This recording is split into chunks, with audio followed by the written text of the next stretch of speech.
Good morning, everyone. Jim Laird here from Largo, Florida. I hope you're doing well today. We've got all sorts of stuff going on in the background. We got barking dogs, we got leaf blowers, we got lawnmowers, and notifications on phones, which I should always turn off before I start live.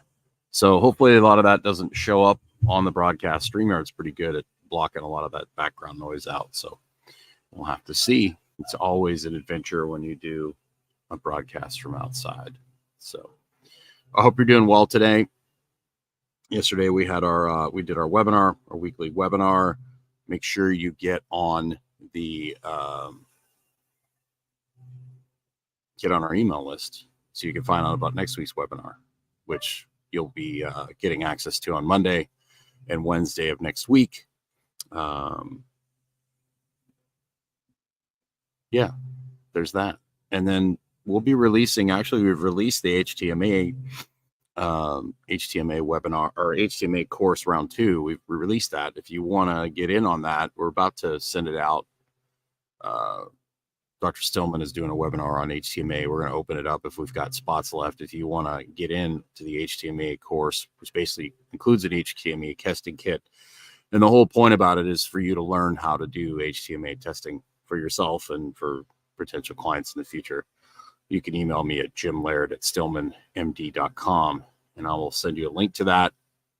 We've got a few spots left, so not many. So we're going to send out 1 or 2 more emails, and then whatever's left over will probably get eaten up on the webinar that Clark and Dr. Stillman, I believe, are doing on the 28th. I think it's the 28th. Yeah. This actually kind of ties into our topic of our next webinar next week. Good morning, Dr. Stillman. Oops, I removed you. Now I brought you back. Good morning, everyone. This is the link between mind and body, exploring mind-body connection, mind-body medicine. What's our webinar next week? Something about mind, body, and blood pressure. That's right. So, super powerful. I thought this would be a really good topic. And I don't think, well, people, and even the placebo effect plays into this as well, right? So it does.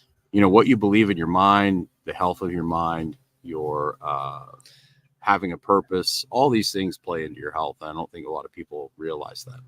They don't. They are in denial, and they've been misled by the media, by physicians who don't know any better, and really their own minds and bodies, because it's very counterintuitive and hard to believe just how in charge of the body the mind is, but then at the same time how in charge of the mind the body is. And that's why you get such good results with mind-body medicine. But you have to overcome your skepticism and be open-minded. It's very hard to get people who are closed-minded, if not impossible, to get people who are closed-minded to actually engage in mind-body medicine. And one of the reasons for this, or one of the biggest problems that they encounter, is that they have real trouble accepting to what degree the mind can affect so many different elements. Like, we've seen people's blood pressure come down just from mind-body medicine. We've seen. How about you define mind-body medicine for Sure. people? So mind-body medicine is basically based on this premise that the brain can create disease with certain patterns of thinking and feeling. And the body can actually create these patterns of thinking and feeling in the brain, right? So let's say you touch a hot stove, right? And you remember a time when you touched a hot stove and it was a horrible burn injury and you were in the hospital, you had a skin graft, it was terrible. Maybe you had traumatic or difficult emotional issues arise around that, because our physical health and well-being is so intimately tied to our emotional well-being, right? So, for example, violent assault isn't just the physical damage done to your body. It's this emotional, psychological effect of, oh, maybe I'm not safe in places I thought I was safe. Maybe I can't count on or trust someone I thought I could trust. And then this creates this alarm pattern, this fight or flight pattern that runs up into the brain and puts the whole organism into a different state of stress, tension. Often these people are reliving these issues over and over again, right? And so, something like a simple burn, right, could trigger that memory, and you could say, "Oh my gosh, wow!" All those emotions, all that energy floods back into the system. And so, it's in many respects like the brain and the body, to a certain extent, are living in the past. And this is what we see in things like complex PTSD. So, as you run around with all these neurotransmitters and hormones of stress, just at high tempo, high levels, you don't have the opportunity to rest, digest, relax, heal the body from the insults and the wear and tear of daily life. And so that's how I look at mind body medicine. And when we get people back into their body with things like yoga, tai chi, qigong, even just simple weight training, and this is where I think you're really different from anyone I've ever seen talk about weights and physical exercise. You get people back into their body with the way you train them. Most people are just, "Hey, did you move the weight, you know, in the way we told you to?" Basically, right? Whereas that's usually driving them into strategies that are dysfunctional, or that I shouldn't say are dysfunctional, right? Should I, Jim? They You should are. say it drives into a strategy that once you lose variability, Yes, then you get in trouble, right? So right, there's certain things, certain movements that are designed to make you stronger and move in certain ways that might make you really good at deadlifting or really good at pressing a weight. But when it comes to everyday life and breathing and being able to shift from side to side and being able to turn off and relax, a lot of right, these things people are doing in their training are taking them and putting them in a state where they're in an over breathing state or a stress state, and they can't shut it off. So a lot of the it's things that true. people are doing it's kind of like making a top fuel dragster. If your goal in driving is to go a quarter mile as fast as you possibly can in a straight line, then being a top fuel dragster is amazing, right? Yes, The problem is if you're trying to drive around downtown Tampa on a top fuel dragster, it's not going to work really well because you can't turn really well. that's right. It's noisy. Um, but that's what a lot of people do in their training is they turn themselves into a top fuel dragster when they really need to be a Camry. Well, they also do this in life, right? They're the busy, you know, ball busting CEO. Then I they come actually talked to home. one of the guys we know, a tech guy this morning. He messaged me and he was looking at some of his data and he's like, do I really need this many calories a day? And like his respiratory rate was really high. He's not very Yeah, active. And I was just like, how right. fidgety are you? Are you like hammering your foot up and down all day? And he's like, yeah, I'm doing that. And he's in this constant state of stress and he never really leaves his apartment. Right. And it's like, you got to shut that off, man. That's a strategy you're stuck in for whatever reason. Right. And I think our modern world pushes us into this chronic state, right? Where you end up, your brain's in a stress state, then your body expresses what is needed to survive in that stress state. And you get to the point where you just can't turn it off. That becomes your normal, right? That's why we Right, talk to people about neurofeedback and float tank and right, EMDR therapy. These are right, all things, your Tai Chi's, these are all things that take you right. the other direction so you can have the ability, because there's nothing wrong with being in a stress state. It's Sure. great for an emergency. But the problem is when your emergency is like 24 hours a day, 7 days a week, 365 days a year. And this is why there's lots of really cool drills in the fundamentals of wellness from Jim about how to, change your breathing mechanics, how to change how your body, moves, even how it's shaped. I mean, that's why we have fundamentals of wellness. We need people to engage in this to get optimal results. And we had an interesting conversation with somebody last night on our thyroid coaching call, where we basically had walked her through how to get her care locally. And then we just kind of helped her understand the bigger picture and the greater context of her health. So we're not practicing medicine, we're just coaching and educating. And I Yep. really think the more we do this, right, the more we see that people are fixated on the one-on-one with me. No offense. Because you're a star, I've got doctor. I've got the You're a star. magical MD. But seriously, they're fixated on this, right? And they don't it takes a while for them to buy. And you've complained about this many times from your gym, right? It take people a while to buy in, Yep. right? Because the truth is, for those of you listening, if you suffer from what we call shiny object syndrome, which is where you're constantly chasing shiny objects, the next workout routine, the next book, the next course, the next retreat, the next this, the next that.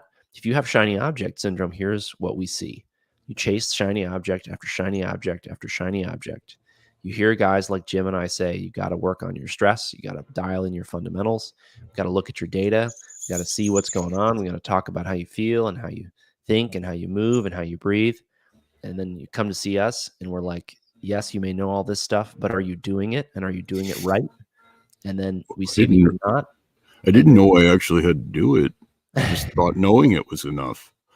I think the thing you did with that lady last night was teach her how to talk to her doctor, right? Yeah, I did. Because there's a lot, when you're dealing with people, and this falls into relationships and all sorts of other good stuff. But if you can know how to talk to somebody in a way that is non-confrontational, especially when you're dealing with a doctor who is kind of an authority figure, so to speak. If you come to them and you tell them what you think you know best, right, as opposed to asking a question. If I come to Dr. Stillman and I say, hey doc, I've got this and I've got that.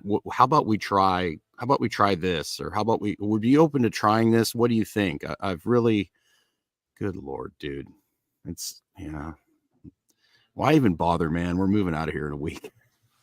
For those of you listening and wondering what just happened, I just adjusted the picture on my wall to make it level. Yeah, it's Dr. Stillman clean. So my OCD is so a lot of times as a doctor. A lot of times people will go to their doctor and they might even know more than their doctor, and they might be right. But a lot of times is how you talk to them and how you present information to them. Right. That basically, if you have somebody that comes in, and thinks they know it all, and you're supposedly the authority figure, a lot of doctors, obviously feel that way because they went to school, right? You can get a lot out of certain situations if just by changing the way, when you're dealing with an employee or someone who you're working with, by starting with a compliment before you basically tell them things that they need to do better. Comes across a lot better than you just coming in and going, well, you didn't do this right, but hey, you've been doing this great, but here's something you need to change, right? So a lot of it's in the delivery. So we can help teach people how to interact with their doctors, because you just need one that's willing to work with you and has an open mind. It doesn't have to be Dr. Stillman, because you can't treat everyone, doctor. I can't. It's not possible. In We fact, we're actually right. If it were only that easy. No, in fact, we are going to put I think we're pretty close to, I don't think we have almost any more availability the rest of this year. And then our next in-person dates after January or March. So you're looking at a 5-month wait. And that'll be here next week. And that is why, to be honest with you, I mean, we look at these coaching programs, and it's so easy to jump into a coaching program and get FaceTime with me. We're having a coaching call, wait a minute, next week, Wednesday, right? 7:30. Isn't that right? 8 o'clock, doctor. Oh, so I have one tomorrow for the fundamentals of wellness. I have one tomorrow at 11, which I'll be doing from Jay Campbell's seminar that he's doing in Tampa. So you can get, and then Tuesday night with me at 6. Right. And then you have you and Wednesday I with me at Wednesday 8. At 8. Yeah, that's correct. So you can either jump on a call with me next week through Fundamentals of Wellness, or you can wait. And the Fundamentals of Wellness right now is what, $2,400 for the year? Isn't that right? I think so. It's $200 a month, because you get like 7 or 8 coaching calls every month. And then next, and then if you want like an executive physical with me, it's $3,500. Right. It's like the FOW Fundamentals of Wellness is a no-brainer starting point. It is. So anyway, Jim, so I think that's enough for today. Well, we got some questions. We have some questions. Okay, we'll do the questions. Have you seen neuro retraining work? Yeah. Amy, I don't know what neuro retraining is, but the thing about this space is there's so many people doing good work in it because it's important and because it's powerful that we can't possibly cover all the programs. I think what Jim and I have heard the most about, have tried ourselves, and have seen success with is neurofeedback, EMDR. Those are, I think, two of the best studied modalities. I don't know. Maybe someone is out there doing cognitive behavioral therapy really well, but I don't know. I don't know who they are. Well, I can tell you that. I podcasted with Roger McFillin the other week, who runs this podcast called Radically Genuine. And if there was anybody I trust with that, it's him, because he's very genuine, as his podcast implies. But yeah, Jim, what were you going to say? Oh, we'll read it first for the people that are listening on Spotify and Oh, Apple sorry. and all that. Yeah. Thanks for listening there, by the way. We've passed, I think we're closing in on like 10,000 downloads, which is pretty cool. It is cool. Have you seen Neuro retraining work in the long term? I've seen various programs that incorporate mind retraining and body movements. I think so. So the combining the movement with the retraining is key, because the movement helps actually repattern the brain, right? That's why people that have strokes and things like that do a lot of movement, like a lot of stuff that you would do as a kid, like crawling and cross connecting and rolling around on the floor and things like that. That's why I really encourage people to get down on the floor and move around. Oh, Rommel, our show's crazy today. Dogs, Rommel, good times. So, yeah, I think it's kind of like anything else. It's like once you build an aerobic base, in exercise, you have to do enough work to maintain that aerobic base. Or if you build muscle mass, once you have muscle mass, it's easier to maintain it. So if you do some sort of, neurological retraining, like I know with me, when I do EMDR, if I do neurofeedback, if I do meditation, if I work on managing my stress, a lot of the changes that I've made in my perspective and in my mind stick, So I would say yes, particularly if you combine movement with it, because the movement is so important in brain health. And that's one of the reasons you see so many people struggling today with mental, not only like horrible diet and all those things, but people just aren't moving. And movement is such a huge part of brain health that most people just miss it, So let's see, we got another one here. Liz says, unfortunately, that it's true. Medicine is likely rarely paid for by insurance. Yeah, modern medicine doesn't really emphasize this very much, because you really can't make a lot of money off it, obviously. Well, they're lost. Yes. Just lost. 64 years old, in bed 24/7 because of bone osteoporosis, fibromyalgia, thyroid disease. Second. It's not a question, Jim. Okay, that's a statement. Gotcha. It's a statement. Well, I would just say, Liz, do the best you can to get outside and do whatever you can to get moving. Right. Improve your nutrition. Do all the basic things. That's right. We'd better get on with our day, Jim. Thanks everyone for watching. We need to get on with our day. Thanks everyone. Make sure you get outside. Make sure. Take care.